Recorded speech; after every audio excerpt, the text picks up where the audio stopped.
Get one. Great to get one. Just proud of the guys hung in there. Um, it's been a long, hard road, and it's been a lot said about us, a lot of unfair rhetoric and propaganda about the things that are going on internally in our program. I think it's completely unfair, to be quite honest with you.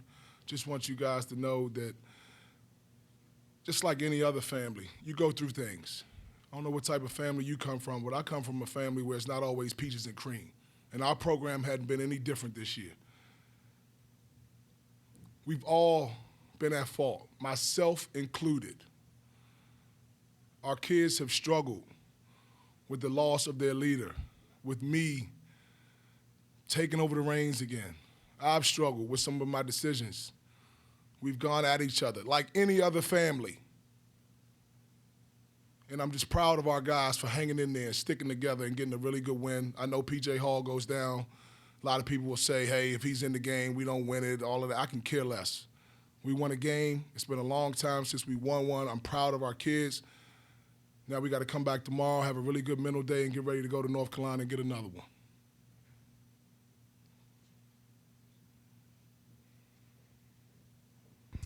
Coach, it seemed like, especially in the second half, down the stretch, that everything wasn't perfect offensively. I know you ended up calling that timeout with about 3 or 4 minutes left after a couple of tough shots. What did you say during that timeout?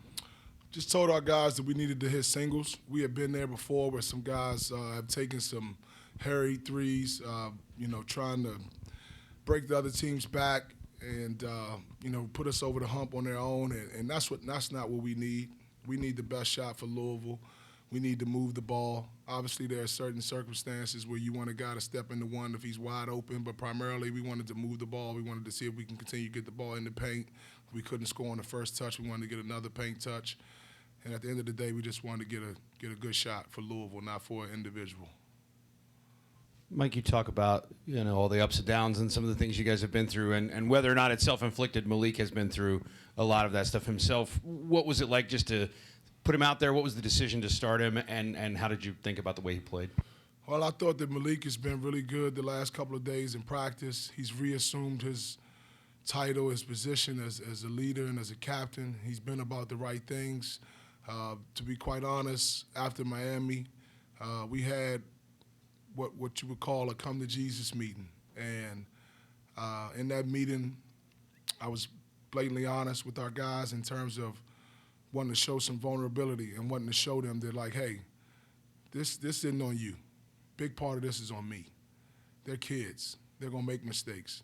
They're going to talk back at times. They aren't going to do the right things. And as a leader, I have to find a better way to manage that and have a feel.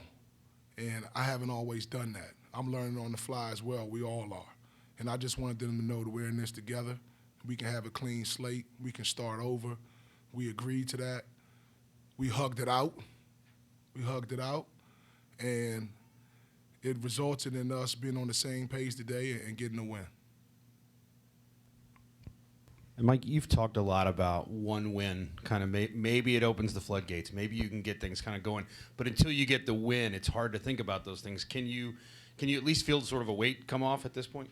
Yeah, huge weights. We lost I don't know how many games in a row, so I feel like there's a huge weight. But at the same time, it's here we go again in like less than 48 hours. So I'm excited about the next one. I'm excited about watching our game against Carolina and seeing where we went wrong and what they've been doing lately and how to attack them and just getting our guys ready to go and being excited about going on the road. Our fans have been great throughout it all. I mean, I feel bad for our fans. I feel bad for our kids first and foremost, but I really feel bad for our fans that we've had such a rough year. But at the same time, I like the passion here is just incredible.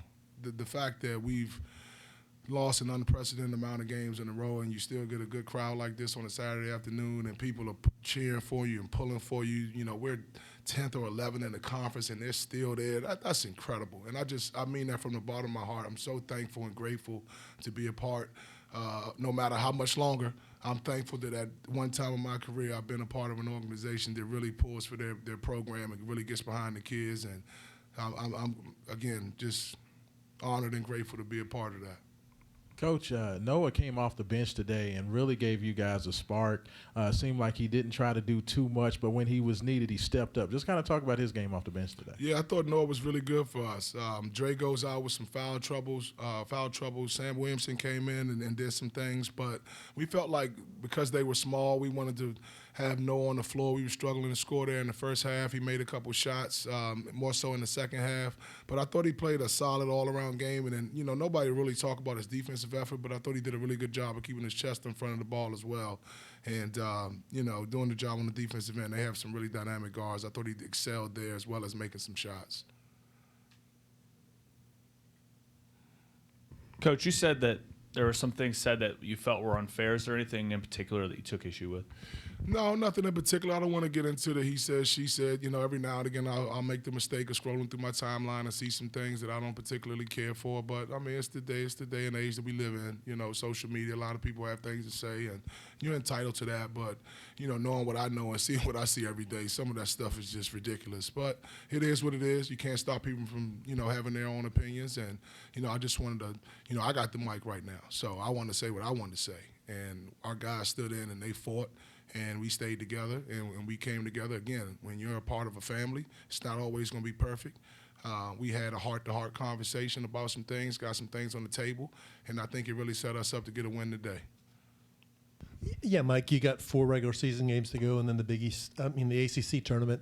Have you reset goals? The rest of the way, what it is you guys are trying to achieve? Yeah, just one at a time. Just have one good day at a time.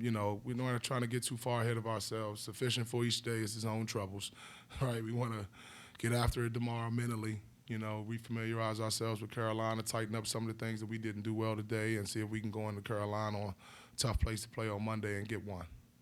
Mike, take us through what's going through your mind when you look up and you see that clock, because you had some time to think about it before Brad Brownell. You shake his hand, and then you said something to the crowd, I think, as you're walking out, too. Just thankful, right? It's some fans that, and I have no idea who they are. I try my best not to look back. I got my mom and my uncle and my aunt in the stands and my wife, and I know they're there supporting me and they want to help me, and I'm just trying not to even pay them any attention because I got a job to do. But there's some fans that are constantly coming down, even after losses, saying, hey, good job, Coach, good job. So I just wanted to acknowledge them because I really am able to do that. I certainly don't want to do it after a loss. I feel so guilty. But I wanted to just acknowledge them and tell them thank you. And it was heartfelt, and I meant it. And just grateful, again, to be a part of such an organization with the passion that our fan base has. Mike, is there any chance you're going to, I don't know, sabotage your mom's car or do something to force her to stay? She's got a thing going, right? She's going to Carolina, I tell you that. She's going to Carolina. What did you learn about Carolina from the last time, and you're going to play them in just 48 hours here? How do you apply what you learned from there to there? Well, I remember us really miscommunicating on some switches with Brady Manick and giving him some rhythm threes that we just have to take away. Baycott's going to be Baycott. He can't have Wilt Chamberlain numbers, I would like to think. But, I know that's a blast for the past for the youth, but, he's like a 20-20 machine. He can't have that, right? He's going to play and he's going to get his numbers, but we got to contain him, and we can't miscommunicate switches with Manick, and we have to keep the ball out of the lane when Davis and Love have it. Leaky Black hit 3 threes. A little bit of an anomaly. He's a good player. That's not what he normally does, but, we got to go down there. We got to defend. We have to defend. We have to have a defensive mindset. We have to keep the ball in the lane. We have to communicate switches with Manick, and we have to contain Baycott inside. Mike, you touched on Malik a little bit, but what does it mean for him, not just to play and be a part of things, but to make key plays down the stretch, that offensive rebound, the putback, he took the charge late, plays like that, winning plays? Well, he's more than anybody, he's used to making those plays, which is why we need him out on the floor. So it was great to have him back, especially in the right frame of mind, the right body, mind, spirit. I talk about it all the time. You have to be fully invested in order to play well. He's fully invested again. His teammates are behind him. I'm behind him. We're moving forward. We are moving forward. Mike, I think we could hear a little of it, but what was the locker room like just after that long a stretch of not getting one? Excited, just guys enthusiastic about getting one, and normally when we get one, we have a poster in there, we rip it down and tear it up. We haven't been able to rip that thing down and tear it up in a while, so it was good to rip that thing down and tear it up and see some guys jumping around, enjoying themselves. When you get 10 rebounds for us, you get to sign the bubble. So Jalen Withers had an opportunity to sign the bubble. So just guys excited one for the other. Thanks, Coach. Thank you.